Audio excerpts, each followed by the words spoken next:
Listening to the animated conversations around him, he was struck by the full extent of the antagonism being expressed.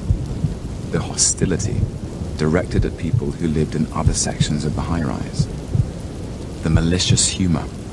The eagerness to believe any piece of gossip and any tall story about the shiftlessness of the lower floor tenants, or the arrogance of the upper floor, had all the intensity of racial prejudice.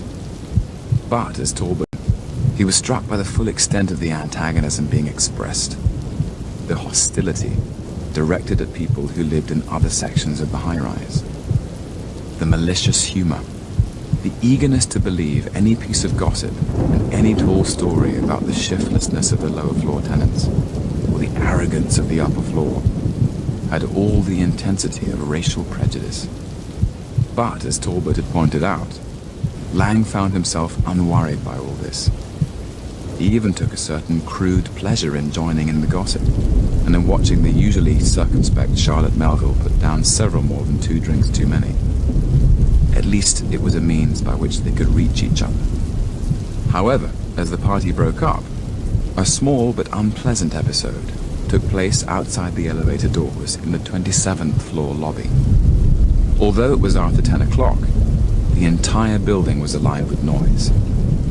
Residents were barging in and out of each other's apartments, shouting down the staircases like children refusing to go to bed.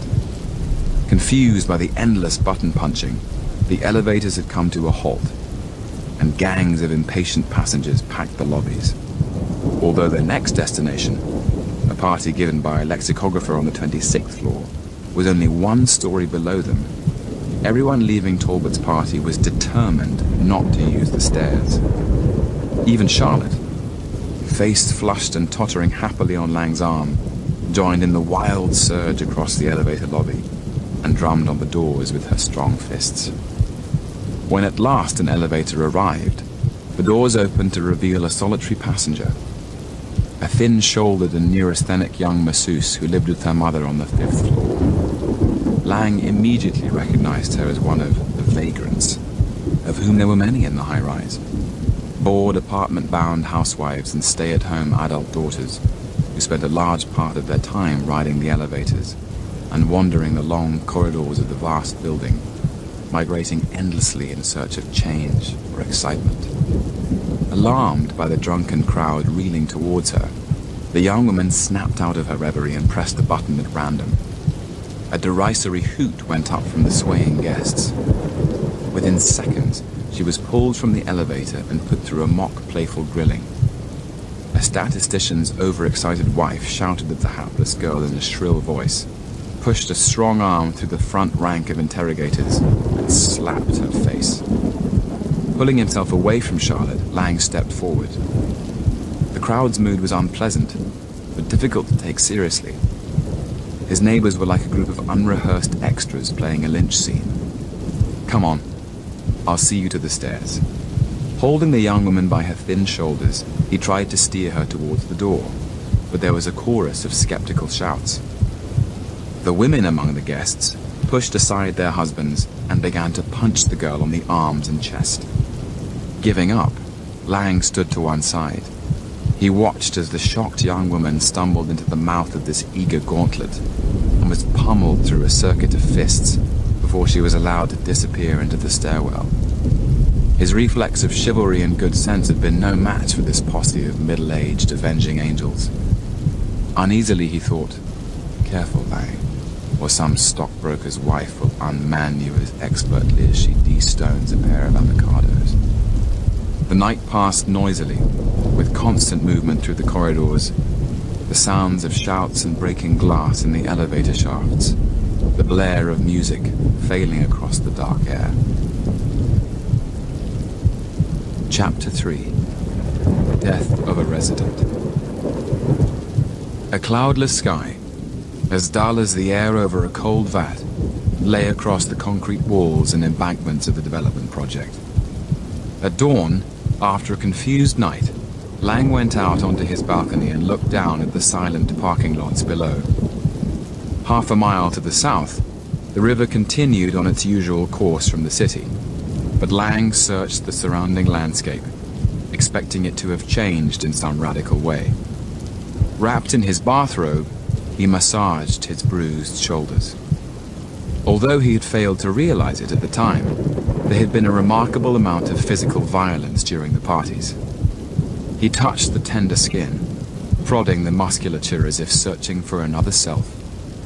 The physiologist who had taken a quiet studio in this expensive apartment building 6 months earlier. Everything had started to get out of hand. Disturbed by the continuous noise, he had slept for little more than an hour. Although the high-rise was silent, the last of the 100 or so separate parties held in the building had ended only 5 minutes beforehand. Far below him, the cars in the front ranks of the parking lot were spattered with broken eggs, wine, and melted ice cream. A dozen windscreens had been knocked out by falling bottles. Even at this early hour, at least 20 of Lang's fellow residents were standing on their balconies, gazing down at the debris gathering at the cliff foot. Unsettled, Lang prepared breakfast, absent-mindedly pouring away most of the coffee he had percolated before he tasted it. With an effort, he reminded himself that he was due to demonstrate in the physiology department that morning. Already his attention was fixed on the events taking place within the high-rise, as if this huge building existed solely in his mind and would vanish if he stopped thinking about it. Staring at himself in the kitchen mirror, at his wine-stained hands and unshaven face with its surprisingly good color, he tried to switch himself on. For once, Lang, he told himself, fight your way out of your own head. The disturbing image of the posse of middle-aged women beating up the young masseuse anchored everything around him to a different plane of reality. His own reaction, the prompt sidestep out of their way, summed up more than he realized about the progress of events. At 8 o'clock, Lang set off for the medical school. The elevator was filled with broken glass and beer cans. Part of the control panel had been damaged in an obvious attempt to prevent the lower floors signaling the car. As he walked across the parking lot, Lang looked back at the high-rise, aware that he was leaving part of his mind behind him. When he reached the medical school, he walked through the empty corridors of the building, with an effort, re-establishing the identity of the offices and lecture theaters. He let himself into the dissecting rooms of the anatomy department and walked down the lines of glass-topped tables, staring at the partially dissected cadavers. The steady amputation of limbs and thorax, head and abdomen by teams of students, which would reduce each cadaver by term's end to a clutch of bones and a burial tag, exactly matched the erosion of the world around the high-rise. During the day, as Lang took his supervision and lunched with his colleagues in the refectory, he thought continually about the apartment building. A Pandora's box whose 1,000 lids were one by one, inwardly opening. The dominant tenants of the high-rise, Lang reflected, those who had adapted most successfully to life there, were not the unruly airline pilots and film technicians from the lower floors, nor the bad-tempered and aggressive wives of the well-to-do tax specialists on the upper levels. Although at first sight these people appeared to provoke all the tension and hostility, those really responsible were the quiet and self-contained residents, like the dental surgeon Steele and his wife. A new social type was being created by the apartment building. A cool, unemotional personality, impervious to the psychological pressures of high-rise life, with minimal needs for privacy, who thrived like an advanced species of machine in the neutral atmosphere. This was the sort of resident who was content to do nothing but sit in his overpriced apartment, watch television with the sound turned down, and wait for his neighbors to make a mistake. Perhaps the recent incidents represented a last attempt by Wilder and the airline pilots to rebel against this unfolding logic. Sadly, they had little chance of success, precisely because their opponents were people who were content with their lives in the high-rise, who felt no particular objection to an impersonal steel and concrete landscape, no qualms about the invasion of their privacy by government agencies and data processing organizations, and if anything, welcomed these invisible intrusions, using them for their own purposes. These people were the first to master a new kind of late 20th century life. They thrived on the rapid turnover of acquaintances, the lack of involvement with others, and the total self-sufficiency of lives which, needing nothing, were never disappointed. Alternatively, their real needs might emerge later. The more arid and effectless life became in the high-rise, the greater the possibilities it offered. By its very efficiency, the high-rise took over the task of maintaining the social structure that supported them all. For the first time, it removed the need to repress every kind of antisocial behavior and left them free to explore any deviant or wayward impulses. It was precisely in these areas that the most important and most interesting aspects of their lives would take place. Secure within the shell of the high-rise, like passengers on board an automatically piloted airliner, they were free to behave in any way they wished, explore the darkest corners they could find. In many ways, the high-rise was a model of all that technology had done to make possible the expression of a truly free psychopathology. During the long afternoon, Lang slept in his office, waiting until he could leave the medical school and return home. When he left at last, he drove at speed past the half-completed television studios, and then was held up for 5 minutes by a line of bulk cement carriers entering the construction site. It was here that Anthony Royal had been injured when his car had been crushed by a reversing grader. It often struck Lang as ironic, and in a way typical of Royal's ambiguous personality, that he should not only have become the project's first road casualty, but have helped to design the site of the accident. Annoyed by the delay, Lang fretted at the wheel. For some reason, he was convinced that important events were taking place in his absence. Sure enough, when he reached the apartment building at 6 o'clock, he learned that a number of fresh incidents had occurred. After changing, he joined Charlotte Melville for drinks. She had left her advertising agency before lunch, worried about her son. I didn't like him being on his own here. The babysitters are so unreliable. She poured whiskey into their glasses, gesturing with the decanter in an alarmed way as if about to toss it over the balcony rail. Robert, what is happening? Everything seems to be in a state of crisis. I'm frightened to step into an elevator by myself. Charlotte, things aren't that bad, Lang heard himself say. There's nothing to worry about. Did he really believe that life here was running smoothly? Lang listened to his own voice and noticed how convincing he sounded. The catalogue of disorder and provocation was a long one, even for a single afternoon. 2 successive groups of children from the lower floors had been turned away from the recreation garden on the roof. This walled enclosure, fitted with swings, roundabouts, and play sculptures, had been specifically intended by Anthony Royal for the amusement of the residents' children. The gates of the garden had now been padlocked, and any children approaching the roof were ordered away. Meanwhile, the wives of several top-floor tenants claimed that they had been abused in the elevators. Other residents, as they left for their offices that morning, had found that their car tires had been slashed. Vandals had broken into the classrooms of a junior school on the 10th floor and torn down the children's posters. The lobbies of the 5 lower floors had been mysteriously fouled by dog excrement. The residents had promptly scooped this into an express elevator and delivered it back to the top floor. When Lang laughed at this, Charlotte drummed her fingers on his arm, as if trying to wake him up. Robert, you ought to take all this seriously. I might too. You're in a trance. Lang looked down at her, suddenly aware that this intelligent and likable woman was failing to get the point. He placed an arm around her, unsurprised by the fierce way in which she embraced him.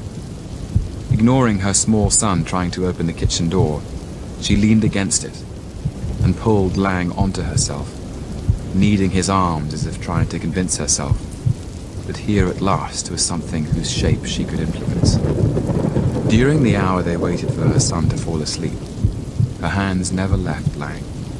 But even before they sat down together on her bed, Lang knew that, almost as an illustration of the paradoxical logic of the high-rise, their relationship would end, rather than begin, with this first sexual act.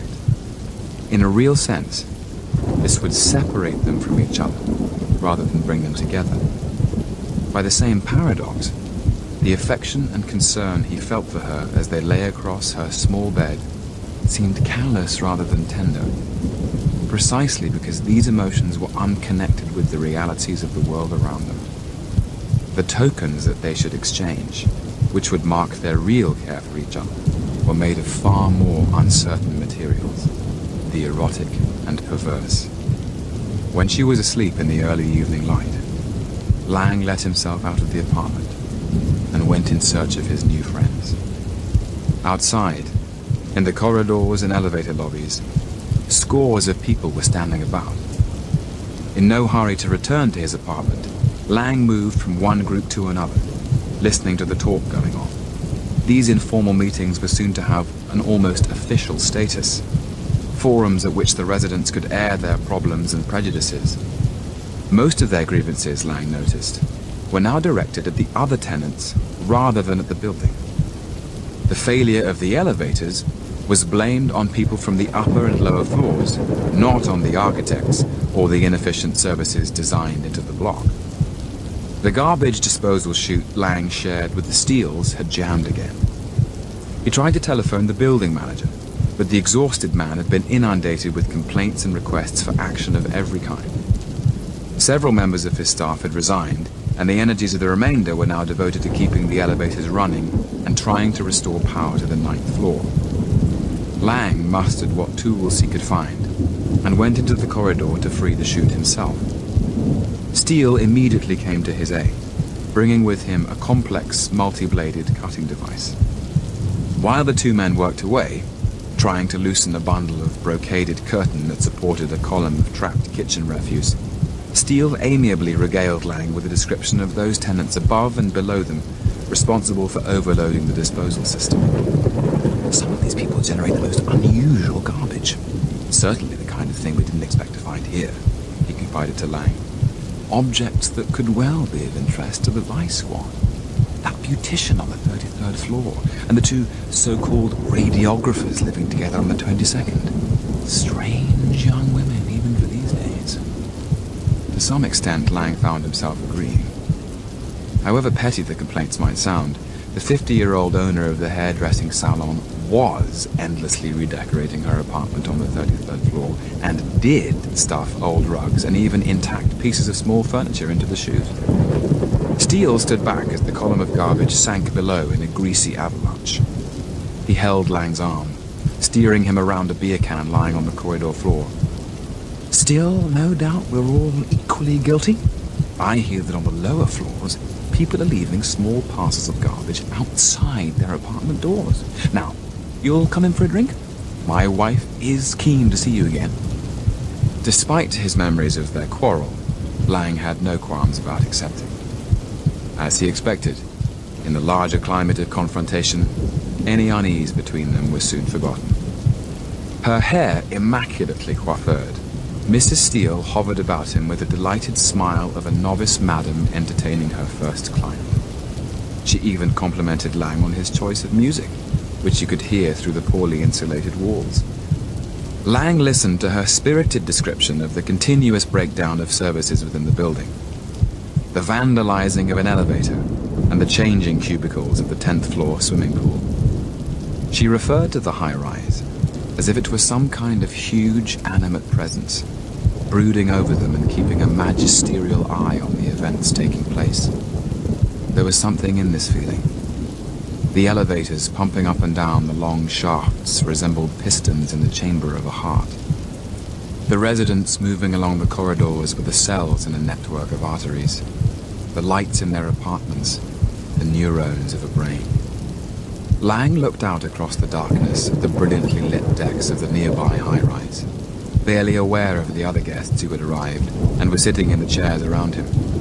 The television newsreader Paul Crossland and a film critic named Eleanor Powell, a hard-drinking redhead whom Lang often found riding the elevators up and down in a fuddled attempt to find her way out of the building. Crossland had become the nominal leader of their clan, a local cluster of some 30 contiguous apartments on the 25th, 26th and 27th floors.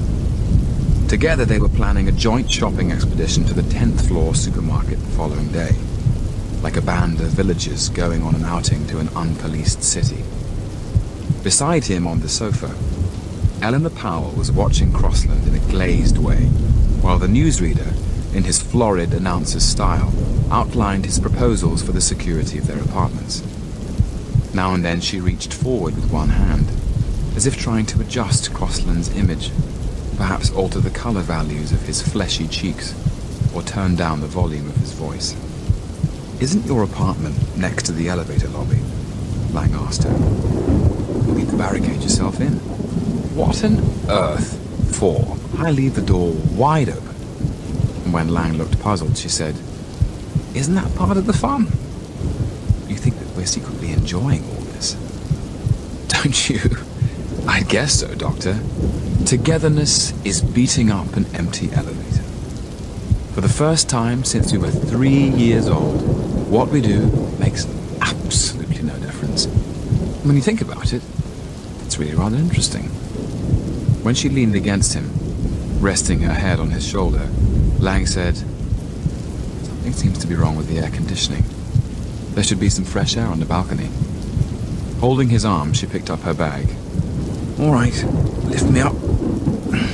"You're a shy lecher, Doctor." They had reached the French windows when there was an explosion of breaking glass from a balcony high above them. Fragments of glass flicked away, like knives through the night air. A large, ungainly object whirled past, no more than 20 feet from the balcony. Startled, Eleanor blundered into Lang. As they caught their balance, there was the sound of a harsh metallic collision from the ground below, almost as if a car had crashed. A short but unbroken silence followed. The first true quiet, Lang realized, that the building had known for days. Everyone crowded onto the balcony, Crossland and Steele grappling together as if each was trying to prevent the other from jumping over the ledge. Pushed along the railing, Lang saw his own empty balcony 15 feet away. In an absurd moment of panic, he wondered if he himself was the victim. All around, people were leaning on their railings, glasses in hand, staring down through the darkness. Far below, embedded in the crushed roof of a car in the front rank, was the body of a man in evening dress. Eleanor Powell, her face like pain, swayed from the rail and pushed her way past Crossland. Lang held tightly to the metal bar, shocked and excited at the same time. Almost every balcony on the huge face of the high-rise was now occupied, the residents gazing down, as if from their boxes in an enormous outdoor opera house. No one approached the crushed car, or the body embedded in its roof.